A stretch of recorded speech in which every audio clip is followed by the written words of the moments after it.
Hi everyone, it's me again and I'm back with another informative video for you guys. I'm gonna try to make this as informative as the Korea visa application video kasi parang you guys really like that.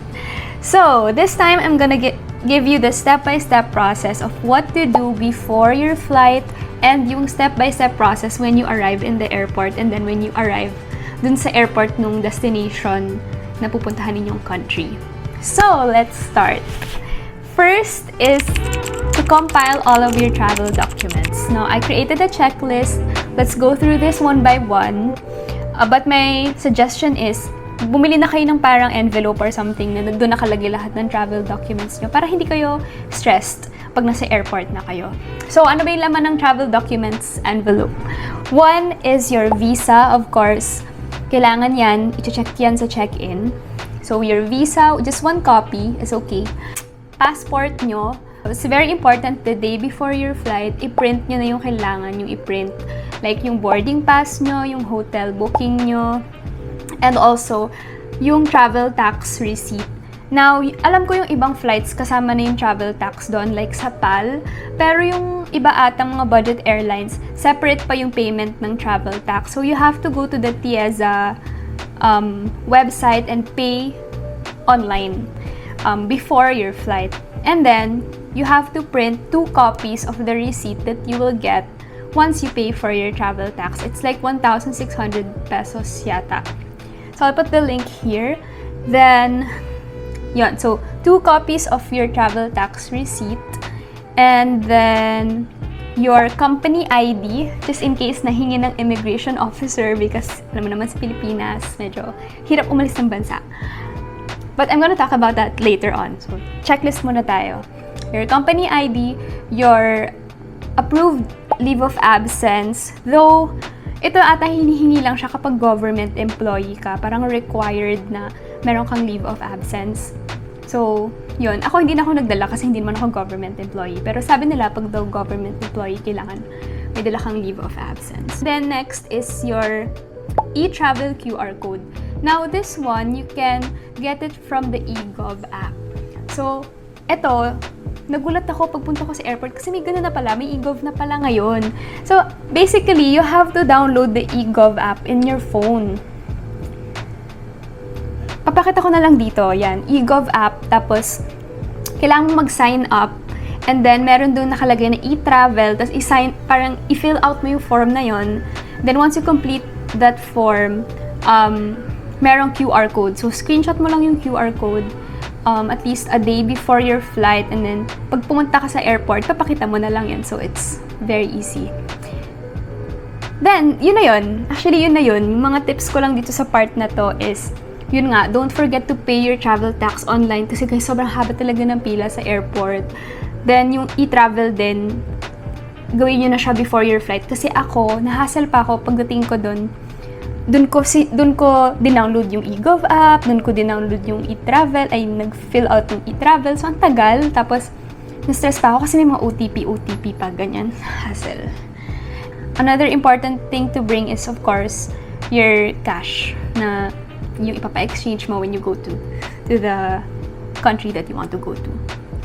So, that's it for the travel documents. Now, let's move on to packing or what to pack for your trip. Now, of course, alam mo na yan, yung clothes, toiletries, whatever. So, I'm just gonna give you guys reminders or yung mga guidelines sa airport that you need to take note of. So, first, check the airline's policy kung ilan yung hand carry or yung bag na pwede mong dalhin, ilang kilograms yung pwede mong dalhin sa loob ng plane. Okay, so, let's talk about the policy based on AirAsia kasi yun yung na-experience ko recently.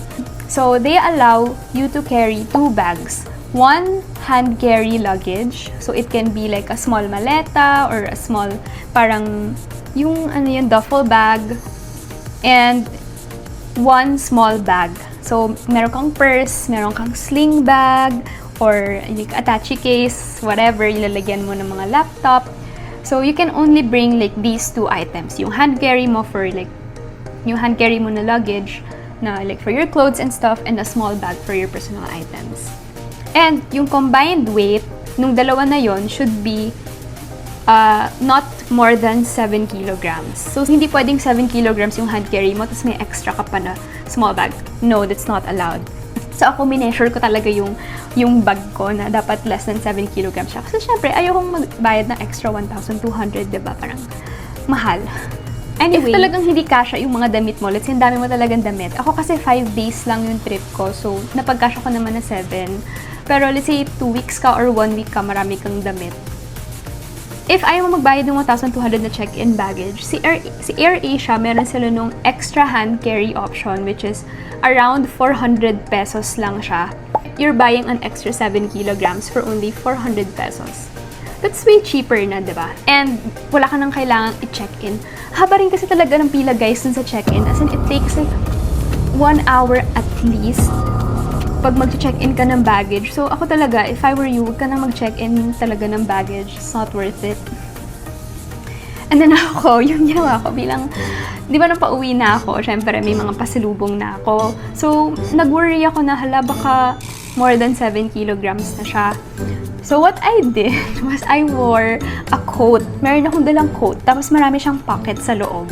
Ginawa ko, lahat ng mabibigat ko na items, like yung power bank ko, yung camera ko, yung wallet ko, phone, lahat nilagay ko dun sa pockets bago nila i-weigh yung bag. So, nung winay nila yung bag, 6 kilograms. Ito yung list of what not to bring. So, 1, don't bring liquids. So, mga toiletries nyo, yung mga shampoo, conditioner, huwag nyo nang dalhin kung nagtitipid kayo sa weight. Kasi, meron na bibili naman shampoo dun sa Korea or like, kung ano man yung pupuntahan mo, doon ka na lang bumili. Kasi pag liquids kasi, heavy siya by weight. So, it might increase yung, di ba, 7 kilograms. So, tanggalin mo na yung mga shampoo mo dyan. If you really have to, make sure na it's less than 100 ml. Dapat maliliit na bottles lang. Don't bring any aerosols. Ito, nangyari na to sa akin before na tawag na ano yung bag ko sa security kasi nagdala ko ng hairspray. Parang nawala sa isip ko na aerosol pala siya. Yun, yung mga hairspray, yung mga deodorant na spray, wag ka na mag-bring nun kasi bawal talaga yun. Then, of course, yung mga sharp objects, weapons. Then, may mga items na allowed pero sa carry-on lang, meaning hindi mo siya pwedeng i-check-in dun sa maleta mo. Ang examples nito yung power bank, yung jewelry, high-value items, yung laptop mo, dapat nasa ano mo yan. Dapat kasama mo sa plain laptop. If you use vape and other electronic devices, dapat hawak mo siya. Medication should also be with you. And of course, any cash should be with you.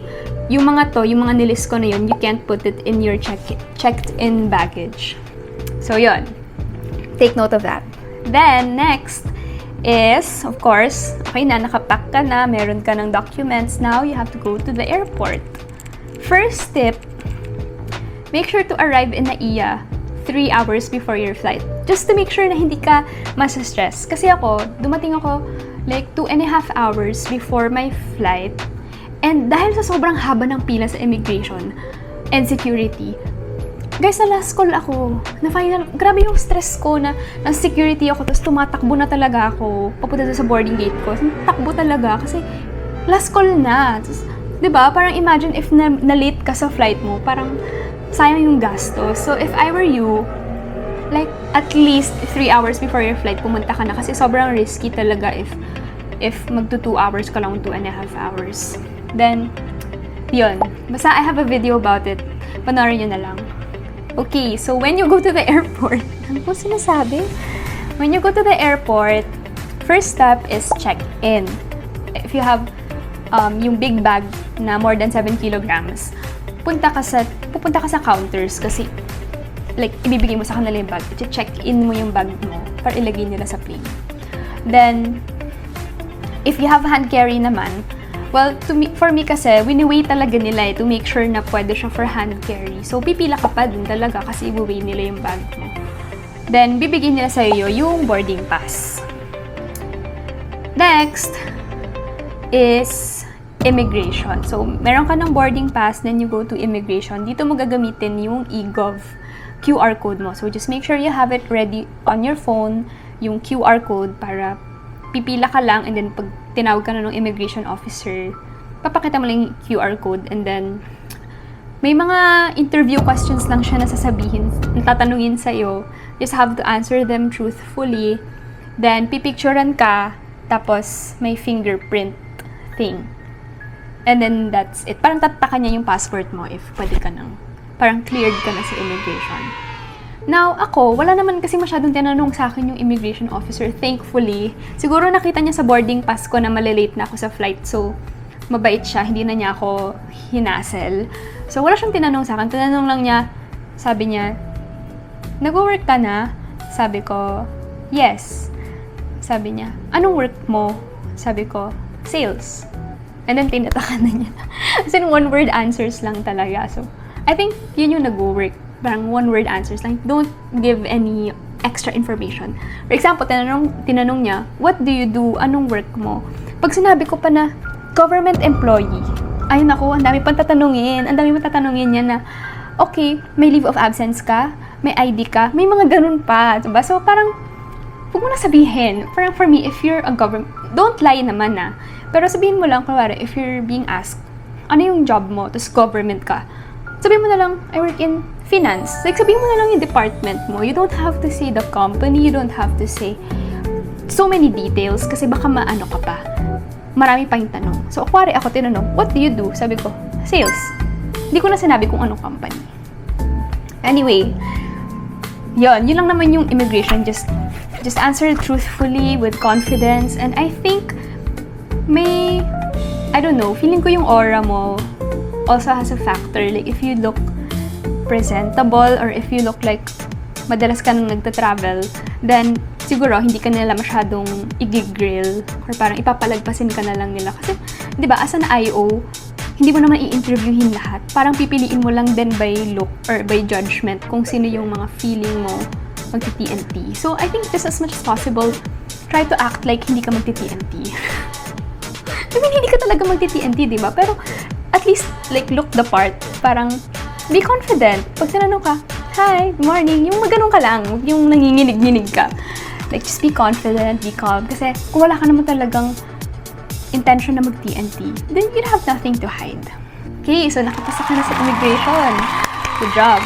So, next is yung security. This is where they'll do a last check of your baggage. If may mga pinak ka doon na bawal. Yung mga sinabi ko kanina na bawal, yung mga sharp objects, mga ganyan, mga aerosol, yan, check nila. Yung sa experience ko, parang tagal din niya. Siguro 40 minutes din ako pumila sa security kasi nga, ang daming mga bags na tumitigil kasi may nakikita silang something doon na bawal. So ako, parang tumatagal. Siguro yung mga tao na yun, hindi nila alam yung mga bawal ipack kasi hindi sila nagre-research. Isa rin sa mga tips ko dun sa security is yung clothes nyo, wear something that is yung cotton lang, alam mo yun, yung walang metal kasi lahat ng metal mo sa katawan, mga earrings mo, ganyan, ilalagay mo pa dun sa tray. Ako nga, even yung bra ko, like, I didn't even, diba kasi may underwire yon na metal. So, ano yung like, risk na tutunog pa yung sa body scanner. So, ako, like, I just wore, like, a sports bra. TMI pa yun. Basta, don't wear any metals. Then, shoes, wear shoes that are easy to remove. Kasi nga, lalagay mo rin yung shoes mo sa tray. And, also, food and liquids are not allowed. So, yung suggestion ko is, wait until you pass security before you buy any, like, drinks or food. Kasi may mga bilihan naman pagkalagpas mo ng security. Then, pagkalagpas mo ng security, hanapin mo na yung boarding gate mo and then mag-chill ka na doon until your flight is called.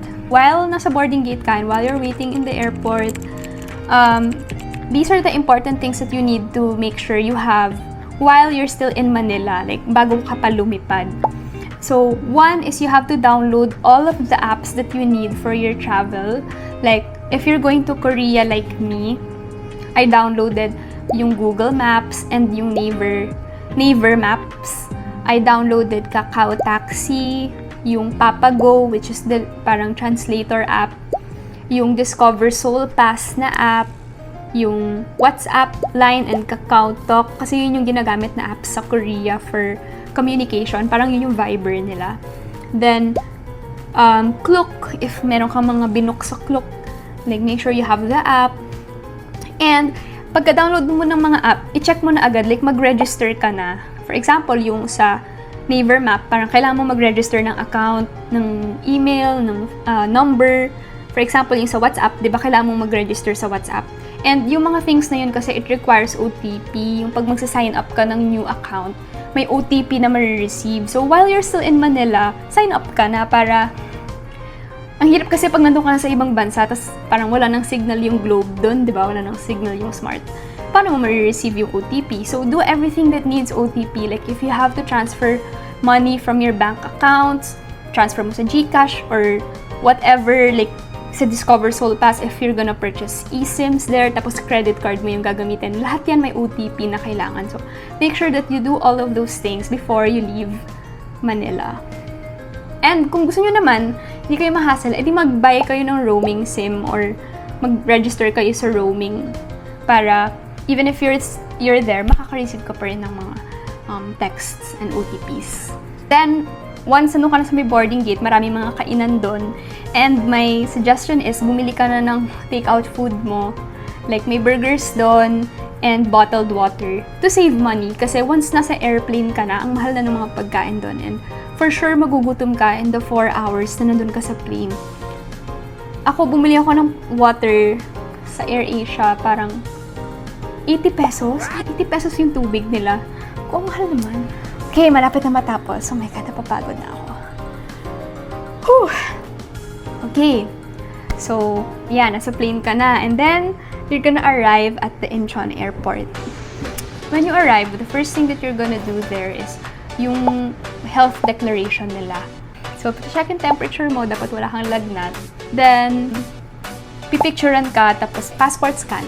After that, yung immigration ng Korea. So, ganoon lang din, papakita mo lang, pipila ka lang, papakita mo lang yung passport mo ulit, tatatakan nila yung passport mo na you arrived in Korea. Next, you'll go down to baggage claim if nag-check-in ka ng bag. So, hanapin mo lang yung bag mo dun.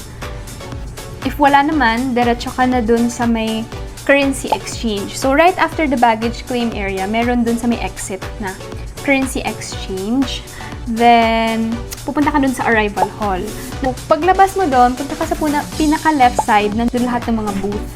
So, dun ka magbibili ng SIM if you don't have one, or dun ka magka-claim ng mga nirent mo sa Klook if meron kang mga nirent na ng mga pocket wifi.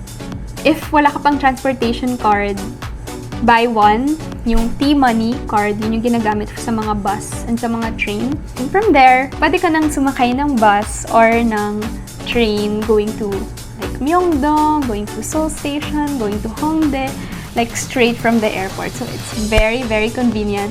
Sana all ng airports ganon. Sobrang saya kasi ang dami mong options. Pwede kang mag-bus, medyo mahal lang siya. Pwede ka ring mag-train. So fun. Anyway, that's it. Medyo magulo yung thoughts ko today. But I hope you guys learned something, and if you have questions, comment na lang kayo. Sorry, sobrang gulo ko talaga today. Anyway, thank you for watching, and I have another video coming up. Yung like how to ride the bus and how to ride the train. So I'll try to be more organized dun sa video na yun. But again, thank you guys for watching, and thank you for your nice comments on my last video. Bye! Medyo nakaka-pressure yung itsura ng mga tao dito, ang kikinis nila. Ayan o, diba? Wow, ganda, diba? Epic fail. Hindi ko na-realize na wala pala siyang lutuan. So I'm supposed to eat it raw. It's so raw.